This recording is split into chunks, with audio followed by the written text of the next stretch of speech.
What's up? This is Brad from Magic Giraffe Soundworks, and instead of orchestra stuff today, we're going to be talking about a very specific situation, and hopefully I can help you with. I got a little help on channel switching my Bad Cat Lynx-X head using my Line 6 HX effects, and I want to show you step by step how to do that using the MIDI Solutions Relay box. Okay, let's hope I'm not gonna shake the camera too much here. So the first thing you want to do is you have to make sure that you have a MIDI interface that will connect to your computer via USB. So there's a lot of solutions for that. You may have your own, you may need to buy one. There are some USB to MIDI cable converters that you can buy made from Roland, Yamaha. In this case, I happen to have this keyboard, this MIDI controller, Roland 800 Pro, can't speak today, which has both MIDI in and out. And after adjusting one setting on here, I was able to use that as my MIDI interface. So I'll show you how to connect that. You've got the MIDI cable connected to the in of the relay. Then you connect this other end to the MIDI out, as you can see. Whatever your interface is, it'll be the MIDI out. Okay, let's see. Got it in there. And you'll see that the relay is now lit up. One thing to remember is it lights up when it has power. So if it's not lit up, your device is not giving it power. Another thing to remember is that it flashes red whenever it is receiving the programming from the computer. So if it's not flashing red, it's not receiving the programming. I found that out the hard way.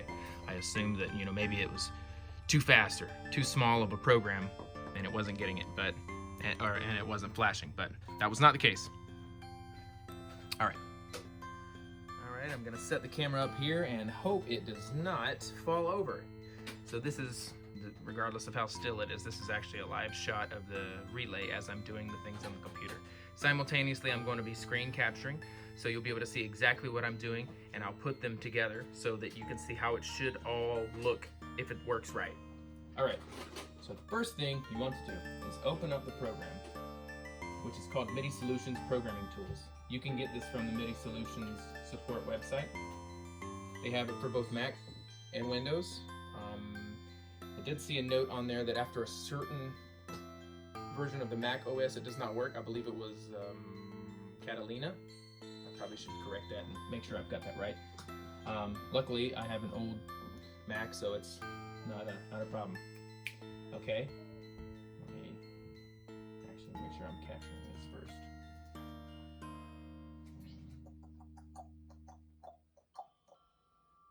Okay, I'm taking too long to do this. Where's QuickTime? You hear my voice, you don't see anything on the computer. I promise I'm doing something. Sorry it's taking so long. Maybe I'll cut some of this out. Maybe I won't. And let's go. Come on. All right, we're gonna open up MIDI Solutions Programming Tools now. Finally. Okay. And it will say, select the MIDI interface that will be used to transmit the programming commands to the MIDI Solutions product. If you don't have one connected, or if you have it connected improperly, or if it's not recognizing it, it will not say anything here. See, we've got the A Pro MIDI out. This is my Roland A800 Pro MIDI controller, which does have the MIDI out. We showed that before, how it's connected. I'm gonna click OK. Now it shows all of the MIDI Solutions devices that they make. We're gonna go with Relay because that's what we're talking about here. Now, what I have noticed is it does not pull up what is already on the relay. This relay in particular is already programmed to do what it's supposed to. We've got a relay clear all settings in there right now. So what I'm going to do is I'm going to go ahead and send that so that the relay has nothing in it at all. So we go from here to program and then program the relay. It's going to make sure you've got everything connected here, and then you transmit settings. If you're sure that's what you want to do, transmit the settings. So this is what I'm doing. I'm clearing all the settings and I'm going to put the right settings back in. Transmit settings, and you saw it flash, and then it's done. Now I'm going to do it one more time so you can see that flash. There we go, and it's done. Didn't hurt anything to do it a second time. We're going to close that out. We're going to clear all this out just like it's a text file. So highlight it all. I'm going to hit delete. Okay, and then we're going to go to, let's see, setting, and then respond to program change. So what we want here is select program changes. We want We leave this the same. You see mode down here. This is we want to leave relay closes on receiving the selected program changes, opens for unselected. Okay, we're going to select 0. Okay, and we're going to leave this MIDI channel as 1. All this is very important. Okay, we only have 2 channels here. In some situations, you may do a little bit more. Maybe for a different amp, you're going to have to do something different. I can't tell you about a different amp. Right now, we're talking about the Lynx-X. This is all I can help with right now, because this is all I've got. Okay, so we leave everything else the same. We select 0, MIDI channel 1, and we leave this the same as it was. Then we're going to hit OK, and you'll see in the screen, it'll populate all of that information.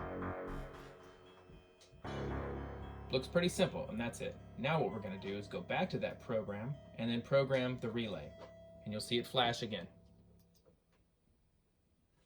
Transmit settings, and you'll see the flash. There you go. All right, now that we've programmed the relay, we're ready to move into the amp using the HX effects to switch the channels, or your Helix. It should be just about the same. Hopefully it will be self-explanatory enough that you will be able to apply this HX effect stuff to your Helix. This will not work with a Pod Go, by the way. I've got one of those and it does not have MIDI out, so don't even think that's going to work. I just want to tell you up front, it does not have any kind of MIDI inputs or outputs, so that's not going to work. All right, so you can see that we've got power. The HX effects is on. We've got the MIDI out connected to the MIDI in of the relay. And this is about all we need. The amp's on. We're currently on the clean channel. And as you can see, I'm currently on my setting called Clean Ring, which is just a clean sound with some vibrato and delay. Reverb and delay. Using the wrong words here. There we go. And you see it's on the clean channel. Now when I click over to my rhythm crunch, it moved over to that. Perfect. That's exactly what we want it to do. Now how did we do that? There's a little bit of things you have to do in the HX effects itself. So if you go into your preset here, you'll see we've got a little thing here. Bank PC. That's what we want to edit. You have to make sure the right preset is lit up, okay? And then we want to press this button here. This one, the 3 lines. And it brings up these. You want to go to Command Center, okay? See that? We've got Bank PC. This is what we want, everything that's on there. Now, if you will recall, what we programmed into the relay is we are giving it a command on MIDI channel 1. Don't worry about this. This is something you don't need to worry about. And that too. We have program change 0, okay? So when we do that, we have it send a close signal, which means in this case, anytime it gets that, it's going to move over to the clean channel, okay? And that's what we have on the clean preset here. It's already there. I'm not going to change anything. We're going to exit. Now on here, I believe I've done it actually a different way, just as a test. And you'll see now we've changed over to the drive channel. When we go look at this, it looks like there's nothing here. But I actually found out you could also do it this way, and this is a good thing for you to know. You can put it here, okay? And you're doing the same thing, okay? You're going from here. If you look back, you start with nothing. You go to Bank PC, you go to MIDI channel 1, you leave this alone, okay? Leave it alone. Change your MIDI channel to 1. Uh-oh, what did I do there? Something popped. It's cool, I just touched something. Leave this guy alone. We want this guy to say not 0, because 0 is our base. That's the one that closes it. And anything else opens it. So we want them to be opposites. We have 2 channels. We have 2 selections for when it comes to the foot switch. So we want 1 to be the yes and everything else to be the opposite. So we could put actually probably any number right here. We could put 2, 3, 4, whatever. We can't put 0 because it'll change it to the clean channel. So let's save that. Okay. We could just as easily do the same thing by switching through these switches and putting it there. The reason you may not want to is because you might have, I don't know why you would, but you might have 6 effects that you want to run through there. If you look at mine, it's not very complicated. This effects loop is actually running out just to this Prince of Tone and nothing else. That effects loop is the real effects loop of the amp. But you may have a situation where you're running a lot of effects, and so you can do it without taking up one of your blocks here. I believe you actually have 9, not 6. You just can't see them all at once. This thing is a little bit annoying in that sense. Anyways, so you'll see now. Let me pull back. Let's see if I can pull back enough that you can see both at one time. No, I don't know if I can do that. Well, we're okay. You see, we're on the. This is Rhythm Crunch, and we're on the drive channel. Now let's click this guy. Clean ring, and we're on the clean channel. Now we're gonna click Rhythm Crunch again. Boop, boop, boop, boop, boop, and there you go. That's all you need to do it. I really hope this was educational and informational, and I hope that I did not jump over anything with any assumptions of my own. I found this a little bit difficult. I hate messing with all this stuff. It's nice whenever it works. It's very frustrating when it doesn't work. If there's anything you'd like to be explained more, I would be glad to. But other than that, I hope you find some use out of this, and yeah, I'll take any criticism or feedback you got on it. Thanks.